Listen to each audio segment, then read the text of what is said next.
Bonjour les gars, voici un débat qui va certainement vous intéresser. Voilà, c'est un frère qui réside au Canada qui essaie de nous expliquer le choix d'une femme. La femme qui peut t'aider à réussir facilement au Canada. Écoutons-le attentivement, hein. C'est très intéressant. Écoutons-le. Bonjour mon frère, ma soeur, j'espère que vous allez bien. Ici votre frère, l'Afro-Canadien. Aujourd'hui, on va parler d'un sujet qui est très important parce que moi je pense que quand tu es un homme et que tu aimerais avancer dans la vie, tu ne peux pas choisir n'importe quelle femme, ok? Et je prends vraiment le temps pour souligner que toutes les femmes sont mariables, dépendamment de ce que chacun veut. Mais je vais mettre l'accent sur une particularité que beaucoup d'hommes rejettent souvent alors que c'est une bénédiction. Ce sont les femmes qui ont un fort caractère. Il faut faire la différence entre une femme mal éduquée et une femme qui a un fort caractère. Il faut faire la différence entre une femme insoumise, rebelle, et une femme qui a un fort caractère, parce que ce n'est pas la même chose.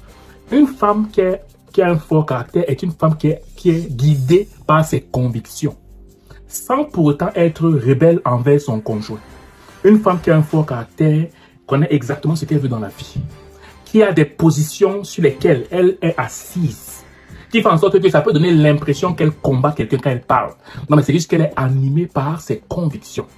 Ses convictions au niveau peut-être des valeurs qu'elle a, au niveau de la vie professionnelle, au niveau de sa perception de la vie. Bref, elle est animée par des convictions.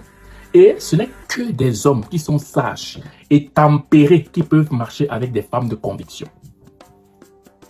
Au Canada, je ne vais pas vous mentir, si tu n'épouses pas une femme de conviction, une femme de caractère, il va être difficile que tu ailles loin étant marié. C'est mieux d'être célibataire. Parce que si tu épouses une femme qui est juste « oui mon chéri, oui, tu veux quoi ?» ou une femme qui est seulement axée sur le quotidien, on part travailler, on dort, je te fais à manger, on fait l'amour, on fait ceci. Je veux dire, il n'y a rien de spectaculaire parce que pour toi, comme elle ne parle pas, ça veut dire que c'est une bonne femme. Comme elle te fait des mets dans la nourriture, ça veut dire que c'est une bonne femme. Mais mon ami, tu vas tourner en rond. Parce que la beauté de la femme de caractère, c'est que quand tu dors, elle te réveille.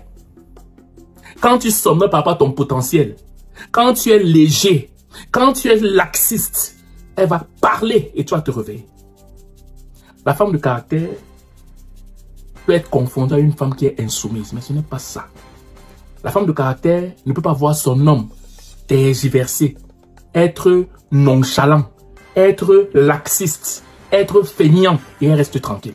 Parce qu'elle sait que si son homme décolle, c'est le foyer, c'est la maison qui est en haut. Et elle va tout faire pour que cet homme-là s'accomplisse, afin qu'elle s'accomplisse aussi. Soit sur le même projet, soit de façon parallèle, mais dans la même maison. Raison pour laquelle, mes frères et sœurs, ne rejetez plus les femmes de caractère. Parce que les femmes de caractère sont des bénédictions pour le foyer qui les reçoit. Ça, c'est le premier point. Deuxième point. Ça, on parle maintenant au niveau des Antilles. Des fois, je me posais la question de savoir pourquoi il y a beaucoup de femmes monoparentales dans les Antilles. Je me posais pourquoi cette question-là. Parce que moi, je suis marié à une Antillaise, moi. Et je me suis rendu compte que un point en particulier qui caractérise une femme des Antilles, c'est le fait que ce sont des femmes qui ont un fort caractère. Ça peut paraître, ça peut se refléter de plusieurs façons. Parce que être fort caractère, c'est pas forcément que tu cries. C'est qu'elle est ferme dans ses décisions, elle est raide dans sa façon de faire et ça peut faire fuir des hommes. Raison pour laquelle un des paramètres qui font en sorte qu'il y a beaucoup de monoparentalité, c'est que dans les Antilles, toi tu rencontres que beaucoup de femmes ont un fort caractère. Des fois, il y a des femmes qui ont de fort caractère parce qu'elles sont juste folles, entre guillemets. Mais la grande majeure partie de ces femmes, c'est parce qu'elles savent ce qu'elles veulent. Et beaucoup de ces hommes entiers, là, des fois, qui vont venir faire des enfants partir, mais c'est parce qu'elles ne veulent pas s'amuser avec ce genre de femmes-là. Oui. Et si tu maries une bonne femme entière, qui sait ce qu'elle veut, qui marche selon sa destinée, qui sait où elle va dans la vie, mon ami, tu vas aller très loin dans la vie. Qu'il en soit de même aussi pour la femme africaine. Qu'il en soit de même pour n'importe quelle femme dans le monde, peu importe la race, peu importe la nationalité.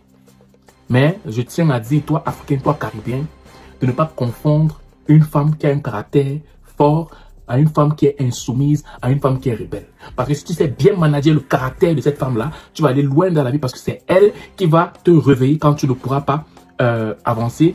Elle va te réveiller quand tu seras fatigué, découragé. Et des fois, elle va prendre ta place pendant un certain temps, le temps que tu te relèves. Pourquoi? Parce qu'elle a un fort caractère. C'est ce que je voulais te dire aujourd'hui.